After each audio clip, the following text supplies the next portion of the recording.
Her smiling picture. Hello.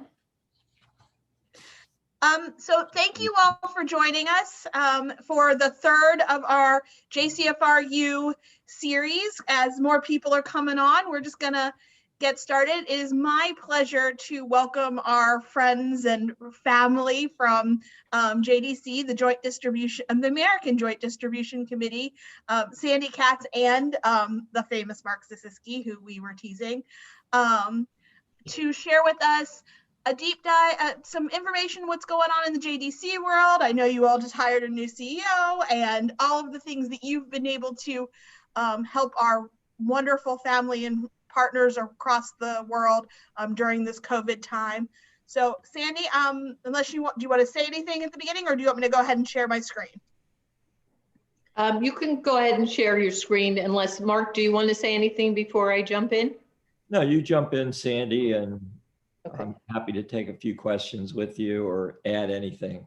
Okay, so go ahead and share the presentation, please, Sarah. So good morning, good noon. My name is Sandy Katz, and I work out of a home office like the rest of the world at the moment, but I also typically work out of a home office. There are a number of us who are kind of lone rangers in the JDC world, and it's my honor that one of the communities which I serve is Richmond. And I would be very remiss if I didn't thank you for sharing your own local leader, Mark Sisiski, with us, who is currently serving as the JDC president. So I'm a little intimidated by having him in the room, but also thrilled to be in his home community. Okay, Sarah, you can go to the next slide, please. I wanted to start because I'm really not sure how familiar some of you are with JDC's work. To just give you the big picture, first of all, as you hopefully know, your federation very generously supports our work. So I hope that whenever you hear me say JDC or we, I mean the Richmond Federation as our partner, our generous partner who supports our work. You also support another international organization, the Jewish Agency for Israel. So as you raise funds locally and put them in a pot for Israel and overseas needs, we receive a very generous share of that pot. And if you take nothing else away from today, please take away thank you. But JDC is sometimes called the 911 of the Jewish world. I personally shy away from that term because 911 shows up when you have an emergency and they treat the emergency and then they go away. We do not work like that. We are community partners in more than 70 countries around the world, and our primary focus is on aiding the world's most vulnerable Jews. For my presentation today, I'll focus on the communities in the former Soviet Union and in Israel, but you should know that we are also in Africa, Asia, Latin America, and Europe. So it's just too much to cover in one meeting, so I'm going to try and drill down in two communities. So our primary focus is vulnerable Jews, and our business model is to work in partnership with those communities so that we will build resilient communities. We will not rely on North American Jewry in perpetuity to support Jews around the world. That has been our mission for more than 100 years. Unfortunately, history has not allowed us to go out of business, but there are communities, and I would be very proud to talk about some of them, that have gone from recipient countries to donor countries. And that is really the peak of our work, is when we can move a community from reliance on fundraising to reliance on their own leadership. The third part of our mission, and this is 911-like, is that if, God forbid, there is a Jewish community in peril, we are ready to respond. We have someone who sits and worries about that all the time. He has plans in his desk drawers for various scenarios. Thank God, at the moment, there is no Jewish rescue required, but that is something that we are always prepared to take on. Okay, Sarah, next slide, please. And actually, I should have said, if anyone has questions during, you should feel free to either pop them up in the chat or to raise your hand. Hopefully Sarah can see you because I can't. Thanks, Sarah. So some of our thought process as we had to address the needs created by the pandemic. First of all, The reason that we were able to respond to the pandemic is because this is the work we've been doing before the pandemic. You know, UJA Federation in New York said they could respond on 9/12 because they've been in New York on 9/11, and they've been in New York on 9/10. And that's how we feel about Jewish communities around the world, that we were already working with the world's most vulnerable Jews. The pandemic has only made them more vulnerable. So we have stayed true to our mission. We have not veered from our mission, but we have had to change some of our service delivery models, and I will go into them in a moment. As I mentioned, we're always looking to form coalitions and partnerships. When we start a new program, we look around for who does it really well right now and who on the ground is going to be responsible ultimately for this program. So for example, when we started a youth movement called Active Jewish Teens, which I could fill this whole presentation with amazing stories about, we were not experts in youth movements. So we turned to BBYO, and BBYO is our partner for Active Jewish Teens, which is basically BBYO on steroids in the former Soviet Union. And just the fact that the name Active Jewish Teens exists, for those of you who are old enough to remember, is extraordinary that there would be something like that in Russia or Ukraine or Moldova or Belarus. Those are communities that we thought were at the end of their lives, and instead there's fresh life in them. He on the Zoom call with me. Do you want to see him? Come here.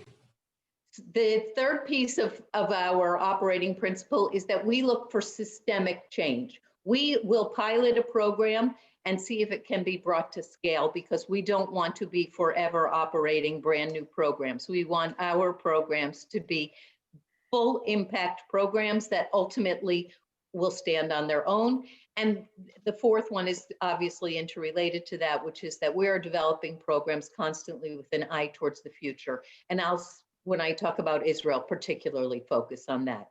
Okay, Sarah, next slide. So as I said, the first place I want to focus is on the former Soviet Union, not Florida State University. So when I say FSU, you'll know that that's what I'm talking about.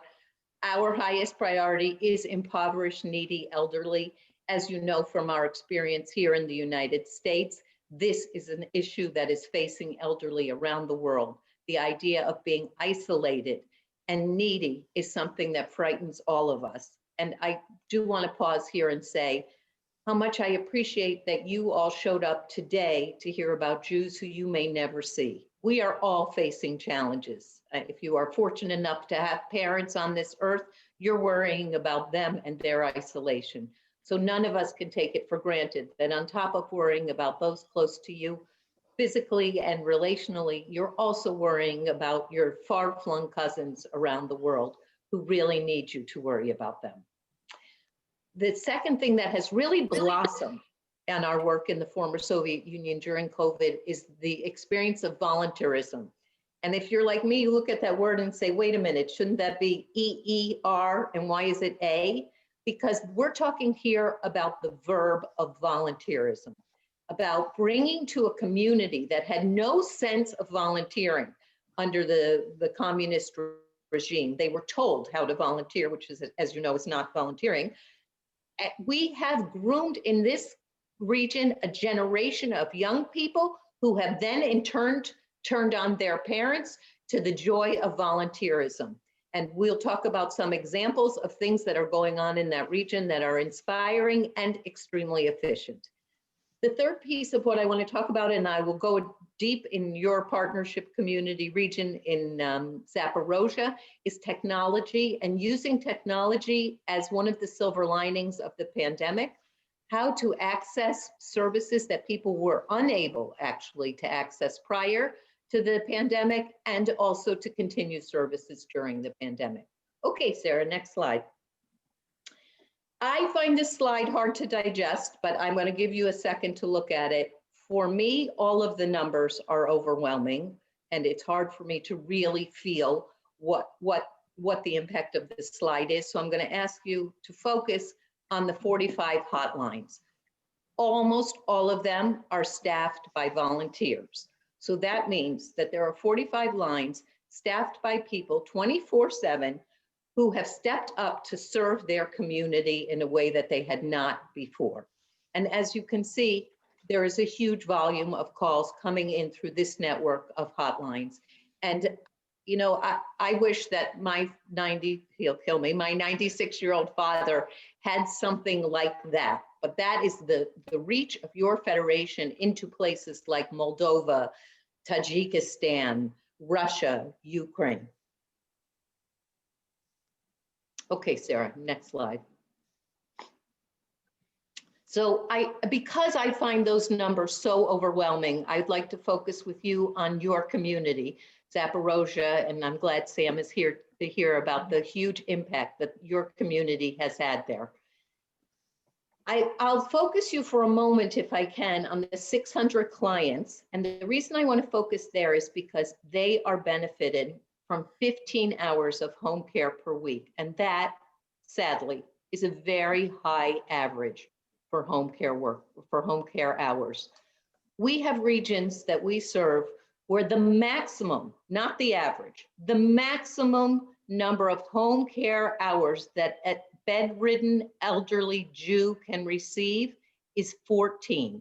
So I'm sorry, but I want to break it down further. If we are talking about a bedridden Jew who is isolated and alone in his apartment, in the rest of our region, because we don't have partners like you, that Jew will get a maximum of 14 hours of home health care. That basically means in the morning, someone comes in, cleans them up and feeds them. And then 12 hours later, someone comes in and does that same thing. I have trouble sleeping at night with that as a known fact. And so I really want to commend you because of your support of this specific region. The average client gets that much home care, and someone who's in the situation I just described gets more than that. So I think you can take a moment to pat yourselves on the back for what you are doing, particularly in Zaporozhye, to help the world's most vulnerable Jews. So Sarah, I think I have the slides a little bit out of order. The next one I think you have is the video. Can you please go past that one quickly? I just want to go to the next one and we'll go back. Thank you. These are clients in Zaporozhye, and I want you to see them because I think each of these is a very powerful photograph. On the right, you see the smile on that woman's face. You brought her that smile. She would not be smiling unless that home health care volunteer had showed up with the packages she's delivering. In the center, you can see use of technology and human touch, because that woman is bedridden, and we're going to see a short video about the screen she's looking at. And on the far left, you can see how creative we've had to be about our delivery methods. This guy's leaning out the window. He just pulled up the package that was delivered to him. Okay, so now we'll go back to the video, and I will tell you that every person in this video is in Zaporozhye. More than 100 clients in Zaporozhye are part of this program. Go ahead, Sarah, thanks. Okay, if you can't hear it, let me know.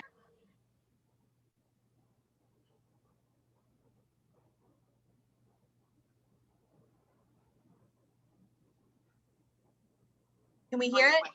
No. I can't hear it. I think you have to share your sound as well, Sarah. Okay, 1 second. I love it. Great. I love that. Lots of different ways to do it. Share. Share computer sound. Got it.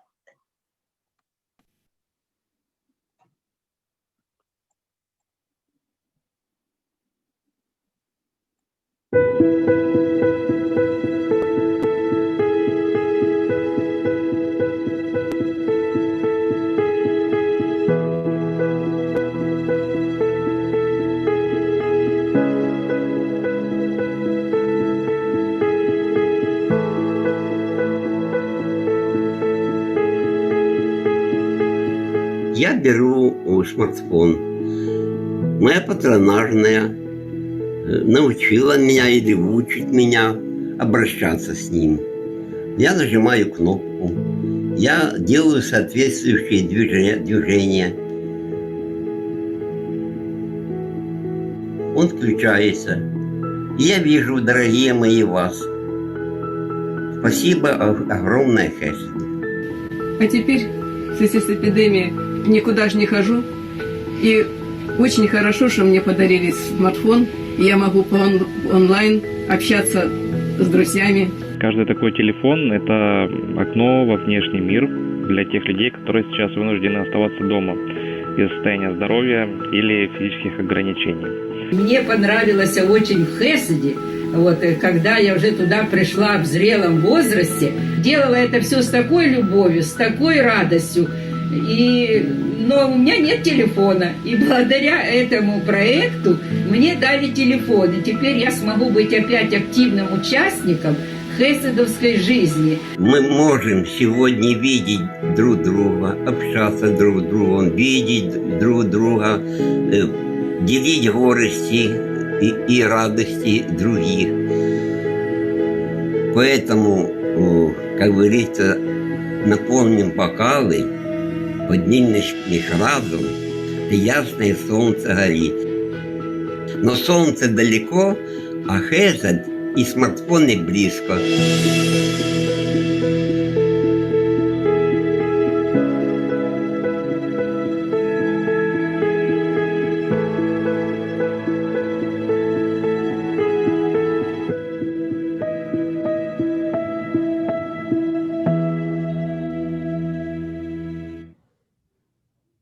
Thanks, Sarah.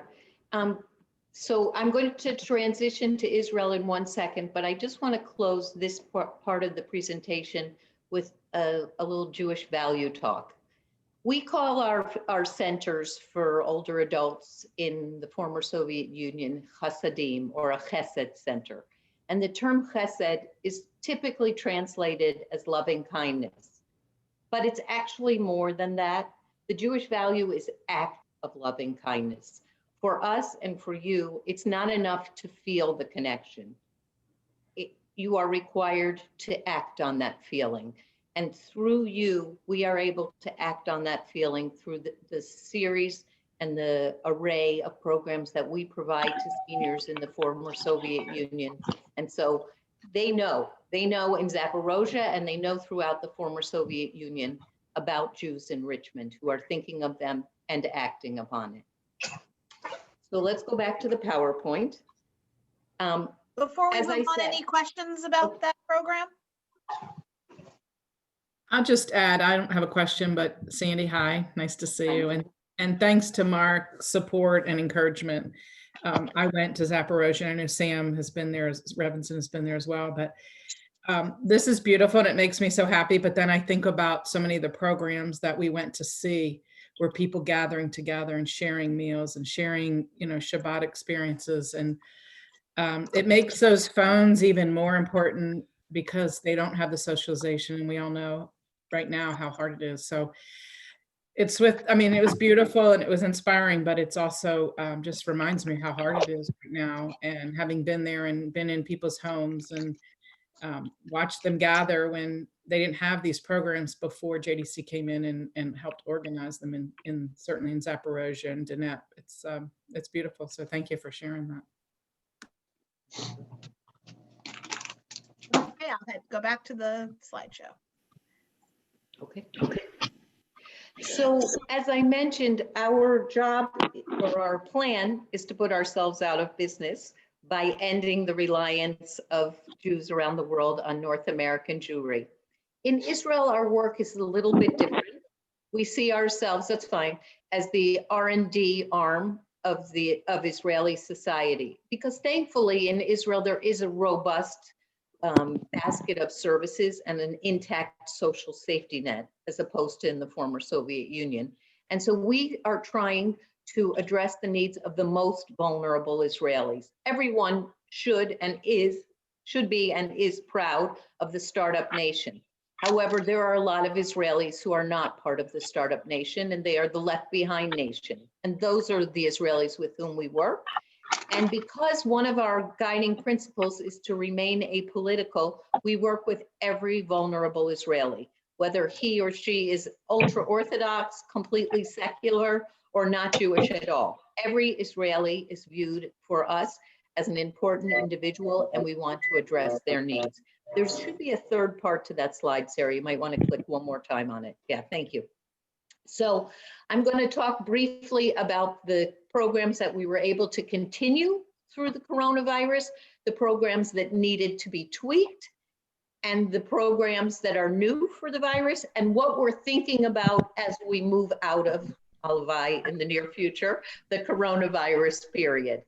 And I guess I'll pause for 1 second to quote a JDC board member who talked about how Israel is doing with the coronavirus.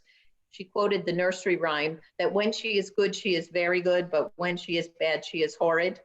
That Israel started out doing all the right things against the virus, and it looked like they were going to be one of the countries that really successfully weathered this storm.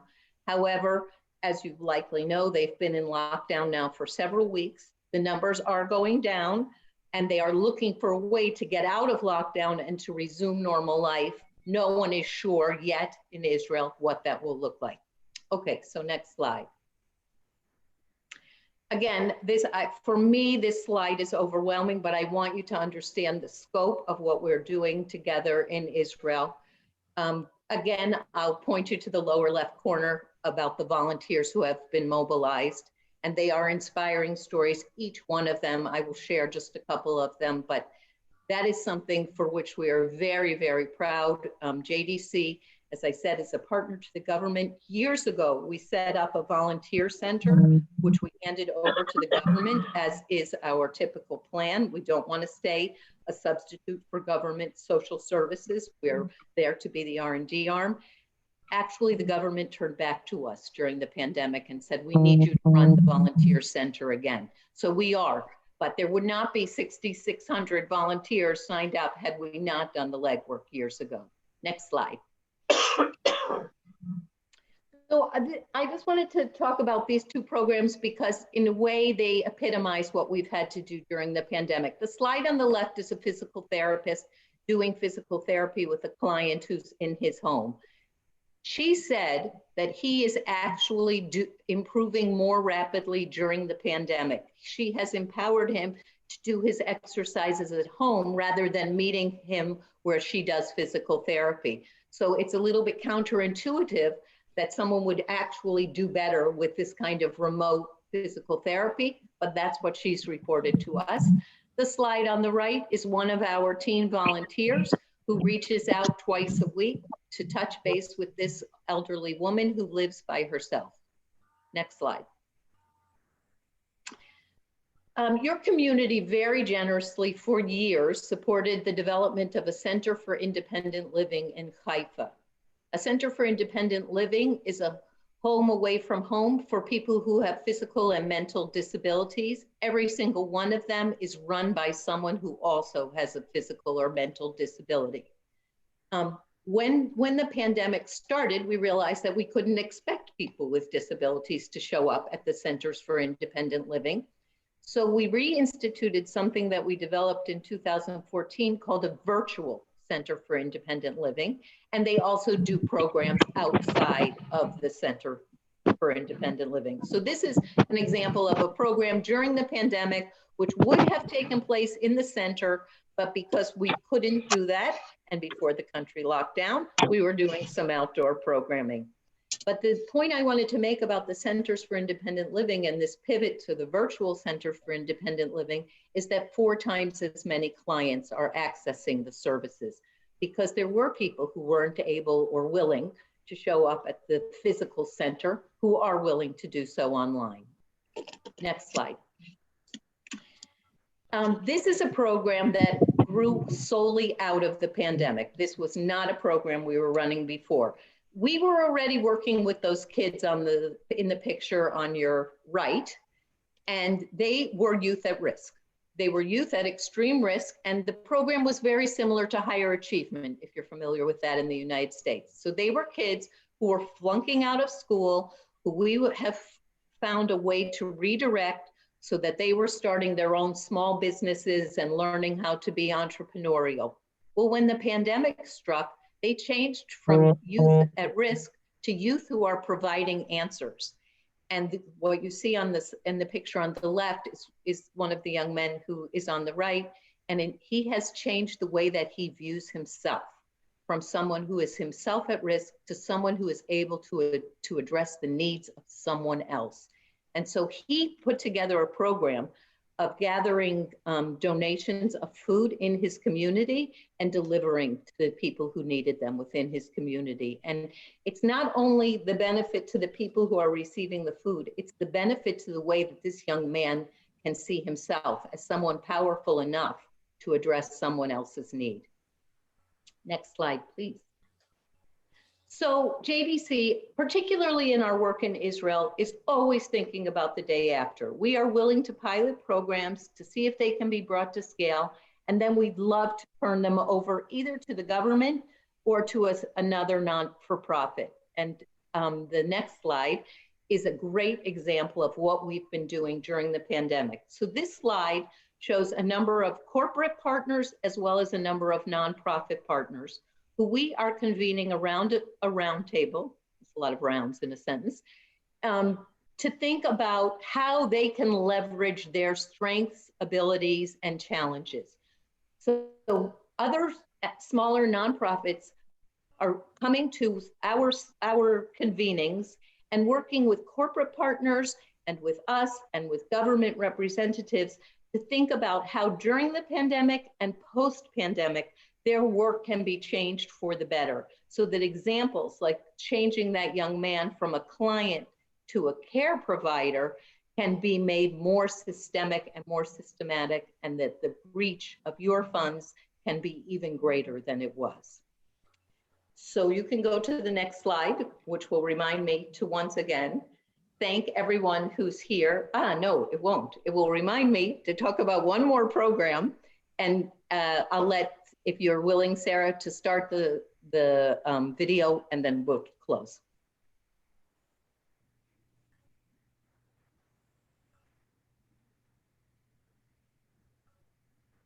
Is there sound with this one? כל הזמן היו לנו פעילות, כל שבוע, כמה פעמים בשבוע, הכל נפסק, ועכשיו אנחנו סגורים ומחכים להשתחרר. זהו, פשוט יושבים בבית, הילדים חסרים, אין מה לעשות. זה בדידות, אני סגורה בבית. אפשר לחבק את הנכדים שאני כל כך אוהבת אותם. אז זה מעציב.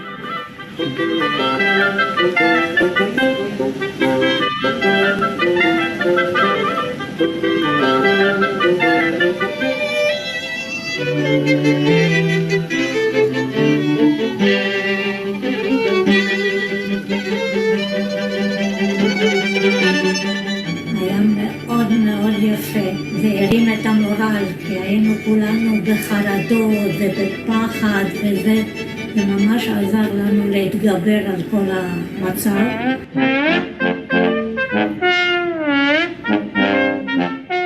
חוץ מזה שנהנינו מהקונצרט, פגשנו את האנשים שאנחנו מכירים ודיברנו, וזה, איך אומרים, הוציא אותנו מהבית, לא היינו בבית כמה שעות, זה כבר שווה. מקווים שיעשו עוד דברים כאלה כדי להציל את כל המבוגרים במיוחד. זה הוציא אותנו לראשונה מהסגר, ואני מצפה בקוצר רוח שיהיה עוד אירוע. תודה.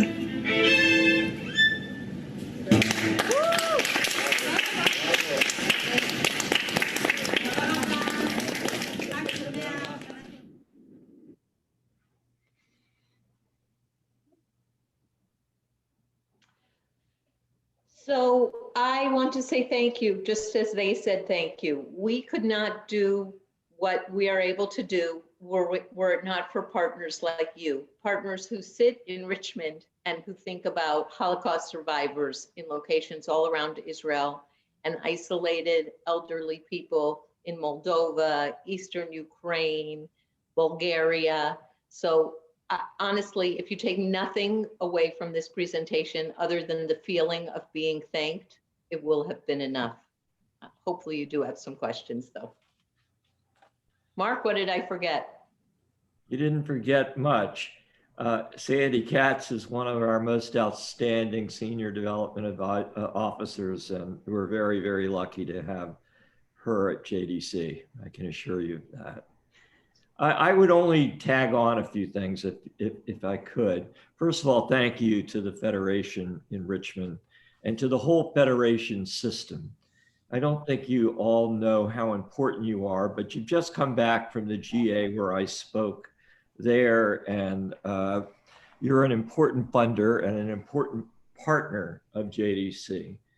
We've been in business almost 107 years now, I think, and we have counted on the American Jewish community and since then, and we've always reflected the values of the American Jewish community in everything we do. And so I want you to know that around the world, although we don't operate in the United States, around the world, we're your representative.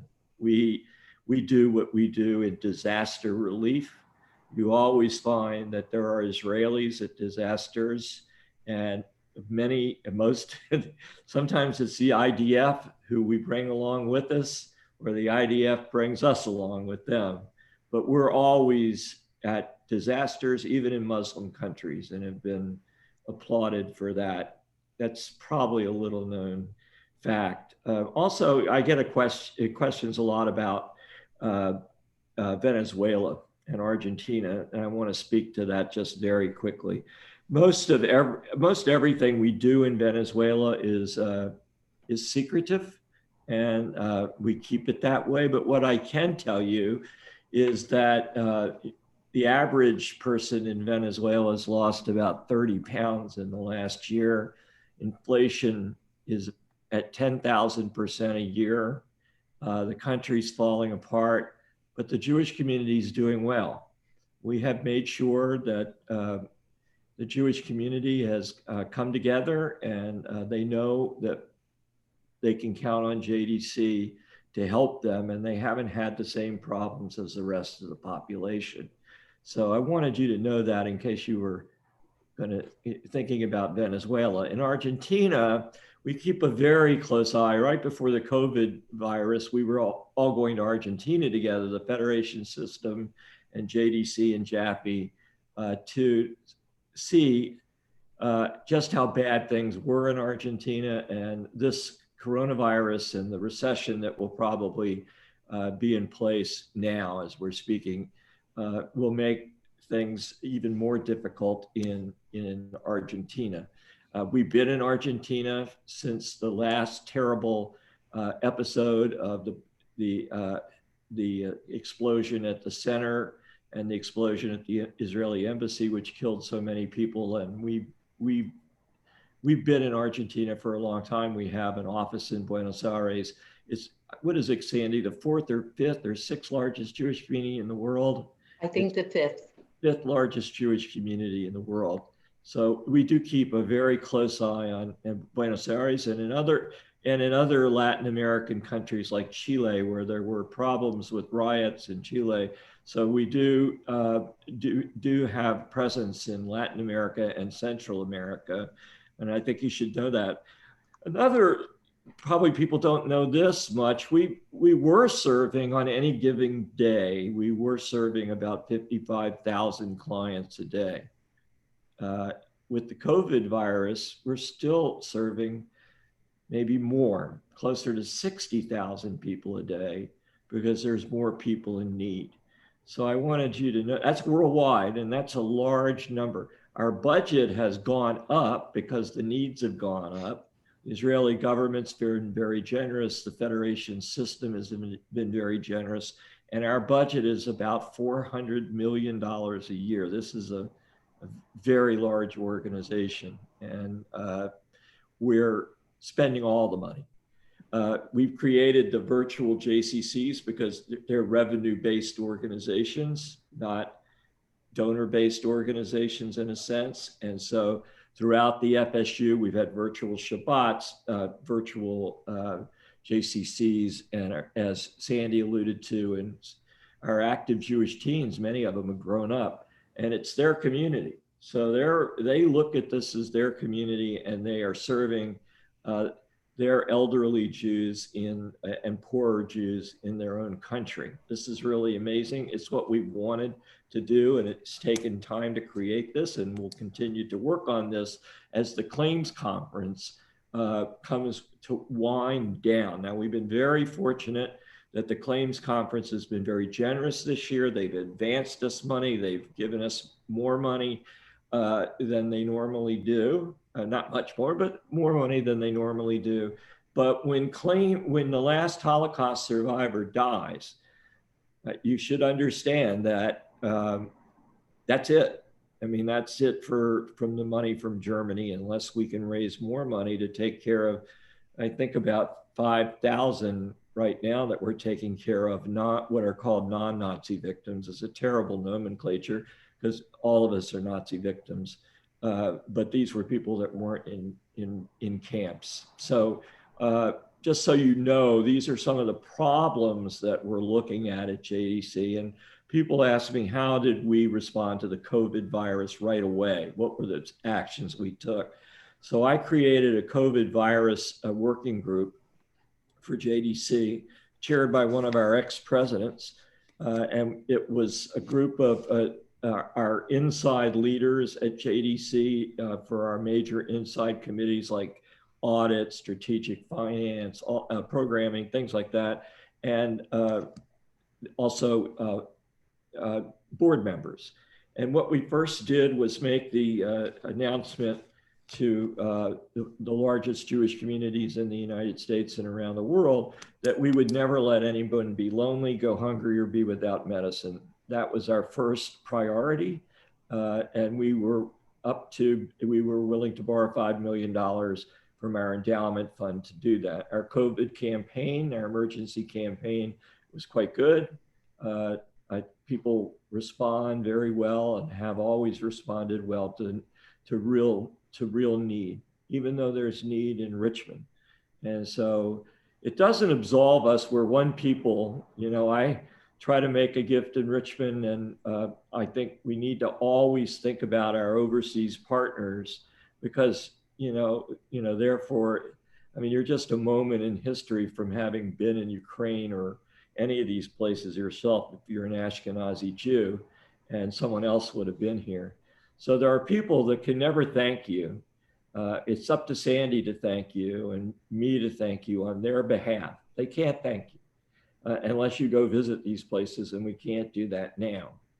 But they know loneliness, but they don't suffer from loneliness. They know what it's like to be hungry, but they don't suffer from a lack of food. They know what it's like to need medications, but they don't suffer from a lack of medications because of you, everyone that's on this call today.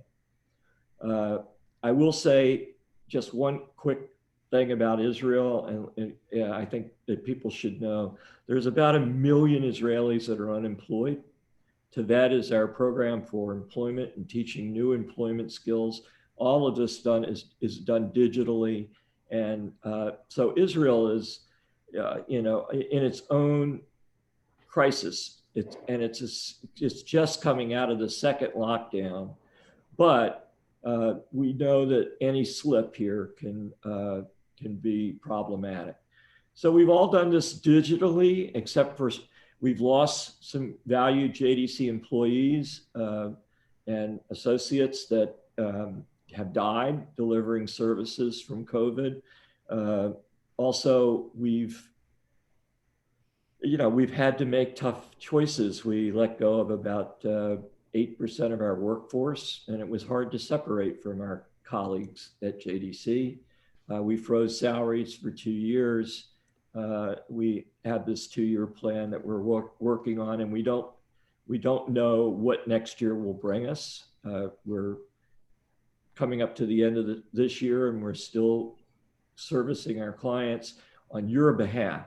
And we'll see what happens next year. But even though at that level of revenue, we are able to pivot quickly and make sure that, as we've done, the other thing you didn't talk about was Western Europe. So let me just explain, Sandy.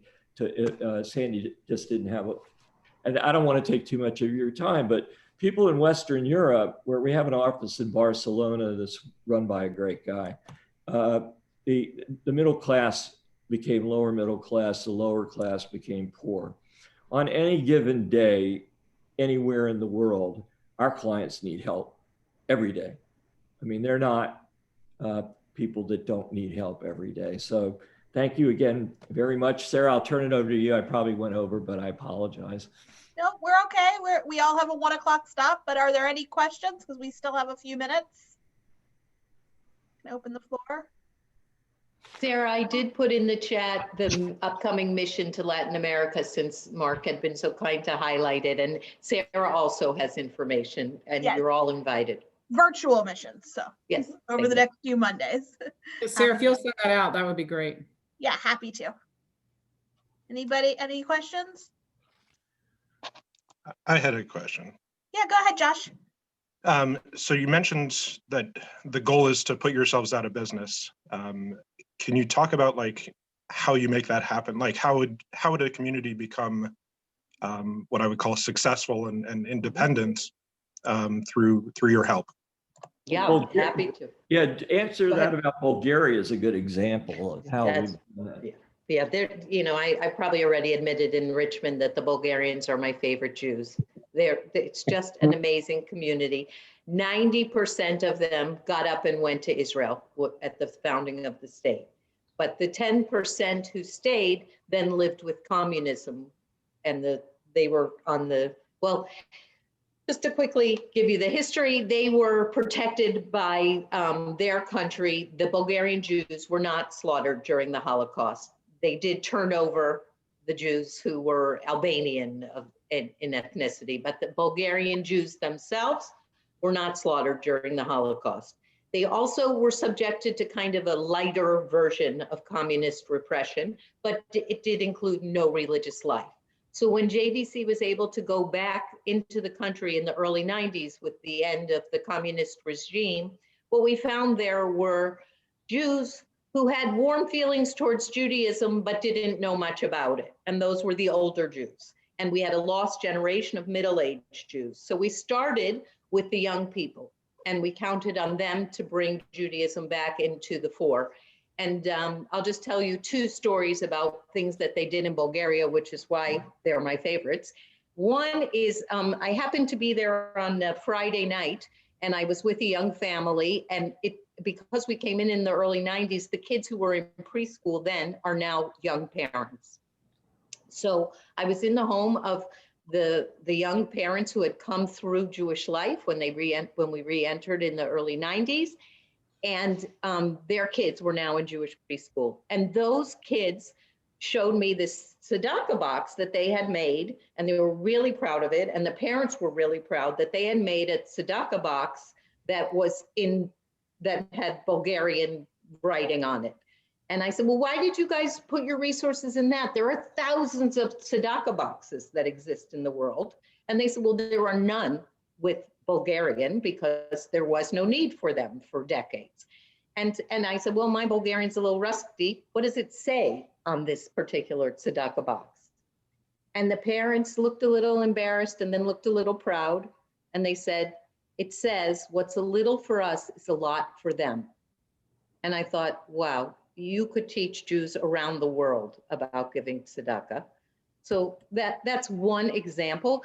And Bulgaria now, because they were able to recover a lot of their funds due to Holocaust reparations, we are a very tiny part of their budget. We're, I think, 5% of the Jewish community's budget. And because we have this credibility of having been there through those darker decades when we came back in, they allow us to sit at the table as if we were bigger funders, so that when they want to take their precious resources and use them for something that won't inspire long-term change in the community, we're able to say, wait a minute, you might want to think about using those resources in a different way so that they are available to you in the future. So we've coached them through setting up an endowment fund in that community. And then I'll just add one more example, which is Greece, which had been a recipient country soon after the Holocaust. They were in a very desperate situation. Then they rose to be a first world country and a European strong economy, but as you likely know, they are not at the moment. So they went the full cycle from being a recipient country to being a donor country, and now to being a recipient country. So those are examples. I'd be happy to talk about examples in Romania or the Baltics, but Mark, do you have anything to add? No, I mean, I think it's interesting that Josh said going out of business. We'll probably never go out of business. Unfortunately, realistically, you're right. On a huge, on a major scale, we'd like to create the ability for people to have Yiddishkeit in their country and a sense of ownership. We've done tremendous work, but it's generational in nature in the sense that it will take a long time. We weren't in the Soviet Union. We were not a part of that. And when the Berlin Wall came down, we did. And the first thing we did was bring prayer books, copy machines, all the things you need, start a cemetery, all the things you need to have a Jewish community. But all of this takes a very, very long period of time. And as you know, through history, being Jewish publicly is oftentimes very, very difficult for people to do. But more and more people are embracing their Judaism, particularly the younger generation. And I'm proud to say that's the group of people that when you go to Poland or you go to any of these countries and you see young people that are just so in love with their Judaism. And then sometimes you look at your own kids and say, what happened to my kids? And so, but they never had it. It's something that was kept away from them by communism. And communism was not only a complete failure economically and has ruined the lives of many people because the only asset they have is their apartment. They have nothing else. I would say their sense of being Jewish was what was the most terrible thing taken away from them. And we, do Shabbats and summer camps. And I can say Camp Sarvash in Hungary, which is the largest Jewish summer camp probably in the world. And we have young kids coming all the time from all over Europe and now the former Soviet Union to go to Camp Sarvash in Hungary. So we understand what it takes to create a community.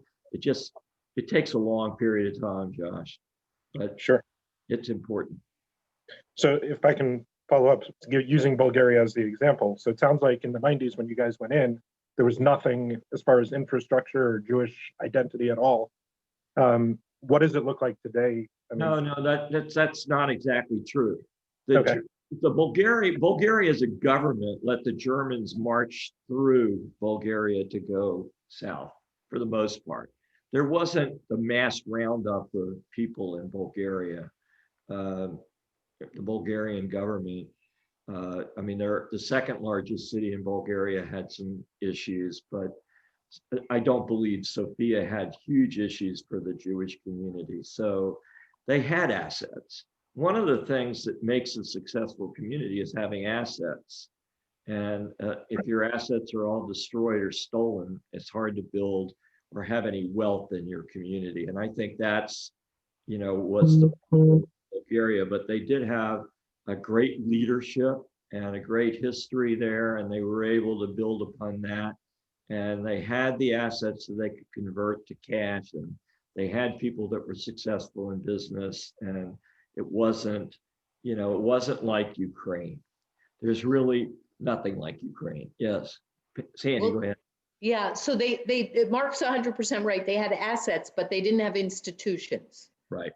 So that, and as I tried to say, but let me elaborate a little bit. We started with the kids because we knew that we wouldn't be able to get that middle generation. The elderly people had a nostalgia and a vague memory of Jewish life, but the generation in the middle, we just didn't have the resources to get to. So we started with the kids, and today those kids, I did a virtual mission with another community where we went to Bulgaria, And we asked those young adults to lead the learning session. And what they turned and said to these American adults was so powerful. And I had the experience of bringing my young adult kid to Bulgaria, and her turning to me and the other middle-aged moms who were standing there and saying, now I see that what you gave me on a silver platter, I see how my peers value it, and I will not take it for granted again.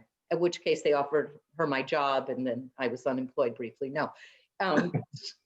But that experience of seeing these young adults who don't have a hunger anymore because there is enough to eat in Bulgaria, but who have a thirst to be part of Jewish life because it adds a purpose and a meaning, and it enhances their lives in a larger, more communal way, is something that we've really deployed as a strategy, because then they can bring in other members of their community. They are the leaders.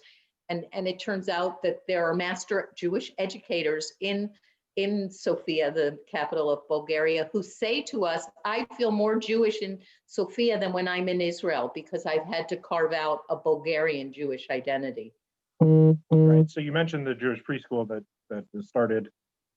Is there a Jewish day school? Are there synagogues, a federation even? Like, what does the institutional structure look like now? Yes, there's a preschool called Gan Balagan. There are 2 JCCs in Sofia. There's a synagogue several synagogues in Sofia. There are synagogues in Plovdiv, the city that Mark referred to.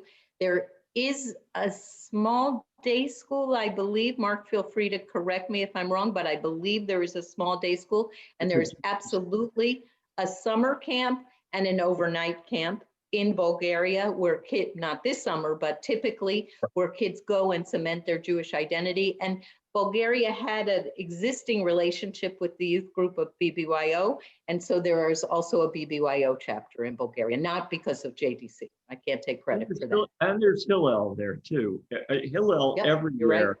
Right. Hillel is everywhere internationally. I mean, not everywhere, but in most major cities. And we're happy to be a part of the Hillel program as they want us to be. So I think even Moshe House is in Sofia. Yep. Yeah. So there's a lot of Jewish life there, and there was really none. And so we, like you said, a small part of the budget in Bulgaria, consulting to the community so that they know have what they need. But it's not just about Bulgaria. Jews are at risk and their identities at risk at every single country in the world, by the way, including this country.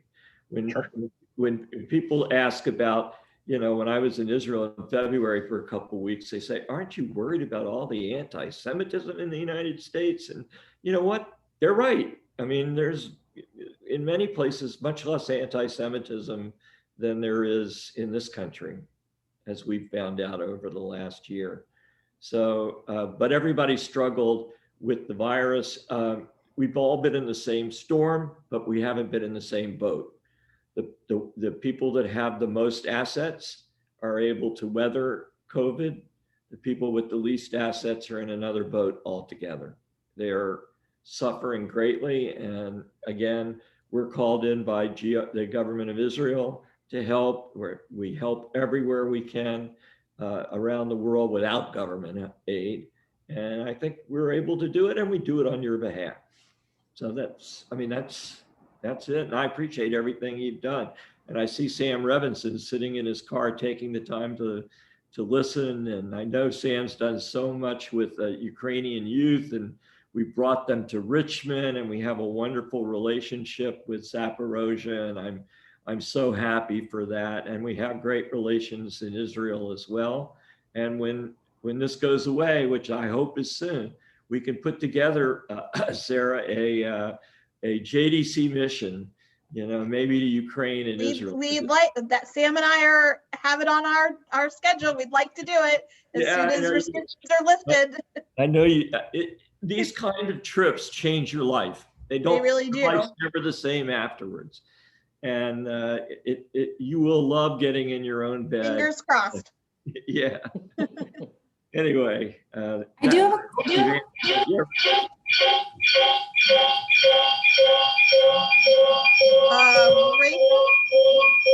I'm gonna I mute think you. you have both two things on, I'm Rachel. gonna put it in the chat. I know some of you have to go at 1, but I'm happy to stick around. Sandy might be able to stick around for a few minutes. Can you put it in the chat, Rachel? One yet. Go ahead. Me? Yeah, Can you hear me? we can now. You had a Okay, echo. I can't hear. Okay, this is better. Can you guys hear me now? Yes, go Yeah. ahead, Rachel. Sorry. Something I wanted to mention and ask, being fortunate to go to Ukraine and see Zaporozhye with Amanda as a Sisinsky Fellow, something that I really took away with was that seeing a Jewish community really be fostered on the abundance mindset instead of a scarcity mindset was something that I think has just changed the trajectory of how I see Jewish thriving communities, staying with relations to JDC and being on top of virtual mission trips and, collective virtual giving opportunities. I feel like something that I really took away from those experiences was that although you do need assets to really form communities, and that is something we can't take away, they've really launched on the power of collective giving through experiences, through time and volunteership. And I feel that there's so much to learn from those models that have been put into place in these communities that we really can learn a lot from. And I feel that they all understand, because of their perspectives, that they needed each other to rebuild and to revitalize. But as we're seeing in the communal life for ourselves in Richmond, as well as any North American Jewish institutions and synagogues, is that our numbers are really, going down as well. So I guess I'm wondering, what are these similarities or takeaways that we can bring into our local communities that not only bridge this gap to local to global, but also give people a space of value and ownership in our Jewish spaces that not only always funnel to the top of assets, where it is time and volunteership, which we all know is what JDC is thrives off of, is the volunteer component. So have you all seen any of those takeaways into North American communities of how you can't replicate something like that, but we can use it as a learning opportunity? Oh, sure, Mark, give me the hardest question on earth. Yeah, that's a tough question, because I would say it's the same in many ways, ownership and leadership. If you feel like you own your community and that it's your obligation to make it a better community, a community with more Yiddishkeit, a community with more volunteerism, a community that takes care of those that are the most needy, like we're doing in Richmond. That's, I think, the American model in its own way of helping make a stronger fabric in the Jewish community in the cities you live in. And that school education are very helpful. And so I want to add one thing to what Mark said and thank him for answering that very difficult question, is that the term that I talked about earlier of chesed, there is no word in Russian for chesed, and Russians who are not Jewish now use the term chesed. And that brings a sense of joy and pride to the Jewish community. So they were modeling in an environment that didn't have that concept, a concept that then the broader community wanted to replicate. So that empowered the Jewish community to feel like they were the authors of something that changed the society. And we do see that. The other thing that I would say, and I've seen Americans who see our work overseas bring back, is the idea of JDC's inclusivity, that we are not people who turn away folks who want to be part of the Jewish community. We don't question their halachic Judaism. If they want to be part of our community and throw their lot in with us, we fling the doors wide open. And that has proven to be a winning strategy as well. Anything else? Thank you all so much. Thank you, Sandy. Thank you, Mark. Thank you. We have. Pleasure. I'm sorry to be so close yet so far away. And I think just we all feel that way. Yeah, I have to note that Hetty and Nanette are great examples of generational leadership. And I'm sure it will be true of Nanette's children and as they grow. I honestly feel that one of the big problems I encountered when I was younger in Richmond was everybody thought their kid would be a football star or a soccer star or a tennis star. And they dropped out of Hebrew school or Sunday school or wherever you went to synagogue or didn't belong. And that's the worst thing you can do to your children in America, is deny them the Jewish education that was denied by repression in other countries. So you have to make sure your children have it as well as you do. And Hetty, you've been a great community leader for God knows how long. I forgot my first. I wanted to say, Mark, can you hear me? That Yeah. as we're going through the presentation, I was thinking back to some classes that Eddie, you know, my late husband, that we had before a trip to Israel. And one of them was that in the Soviet Union, when they lost their jobs because it was Jewish on their identity papers, and we were told JDC would send them jeans or coats. It would appear on there. Well, I won't go to that in a minute.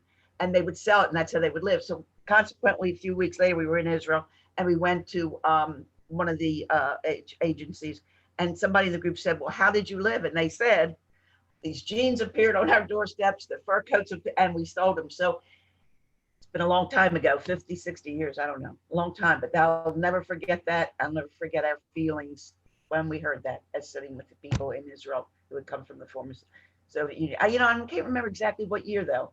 When did we start? When did JDC start sending jeans and coats and things After like the fall of the former Soviet Union. So that was like 89 though, right? Yeah. But, you know, we were going to Israel through UJA. I went to Russia with, I went to the Soviet Union with Richie Pearlstone and Marvin Lender back in the mid 80s, while there was still in early 80s when it was a tremendous amount of repression. And you're right, we brought jeans, cigarettes, we brought Xerox parts for Xerox machines. We brought prayer books, pieces of prayer books. I mean, that's a community that really needed to be built by scratch in Moscow and St. Petersburg. It was just terrible. So, you know, we still have trips that go to Siberia and, you know, those kind of things. And you can take an adventure vacation, go to Siberia. I don't know. That's a little cold for my taste. Rachel, your comments are so interesting because it is just really one person at a time, and people like you and Josh who join these calls and participate. And, you know, I know many people who feel, and they did everything right to keep their Jewish children engaged in Judaism, and it doesn't always happen. There's just not a clear answer except getting involved in the Jewish community, and whether it's Federation or something else. I don't consider myself old enough to have children of that age to do that, but when I get on at the GA or a Grinspoon training and I see my daughter on there, it's heartwarming, but also very funny and odd to be at that point in our lives. But that's what we have. By the way, we partner with Harold and with PJ Library. We do it in Russian. That's so great. We distribute PJ Library books in Ukraine and Russia, which has just been so helpful, as you know, young parents. It's amazing. And they include instructions for the young parents who may not have had the opportunity to know what parents in the United States know about being Jewish. So the JDC, the US ones too, which is good. You know, we have a full wraparound with websites and who to call. It's much more resource intensive. Yeah.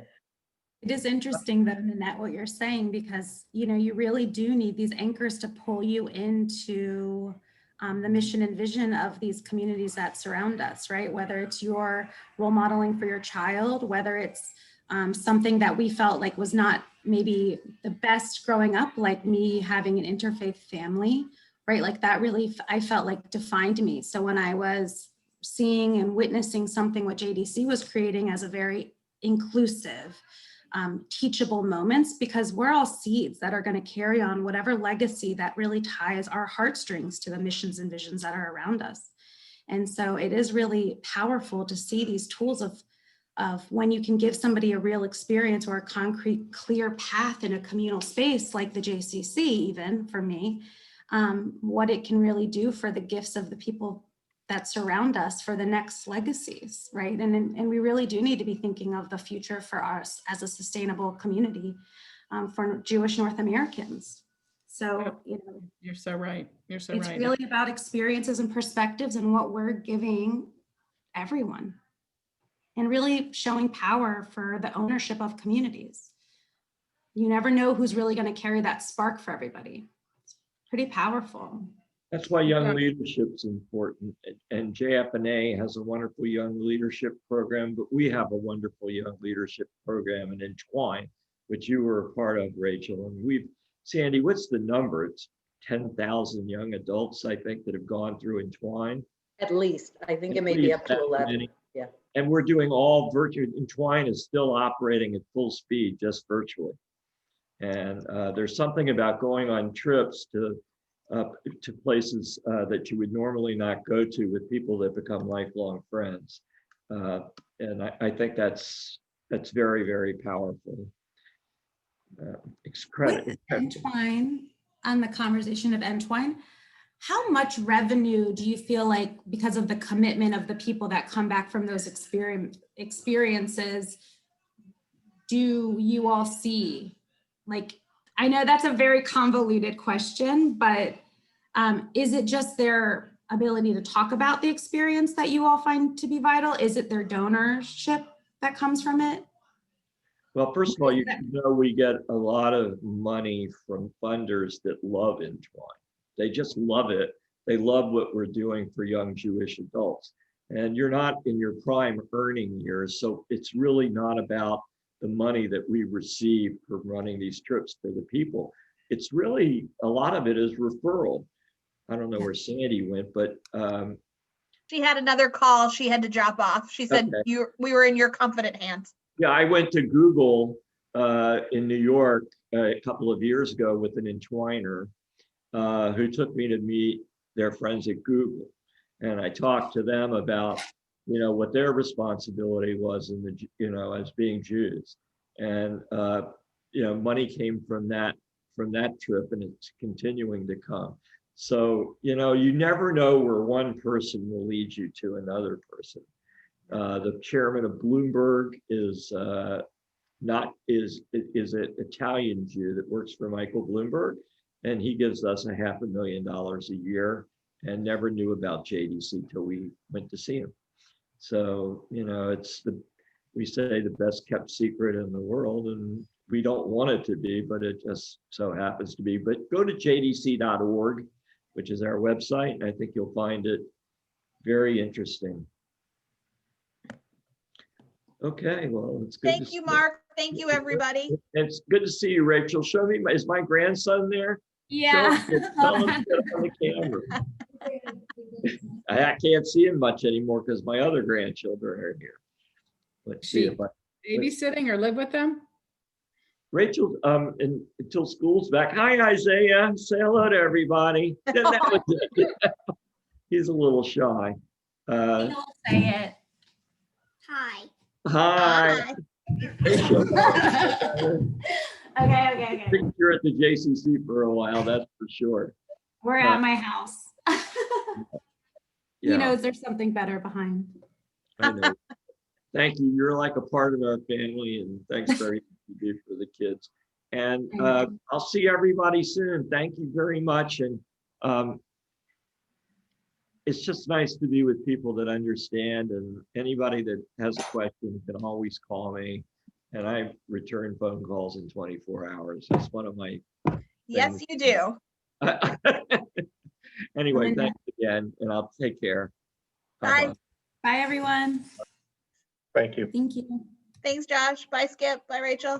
Bye.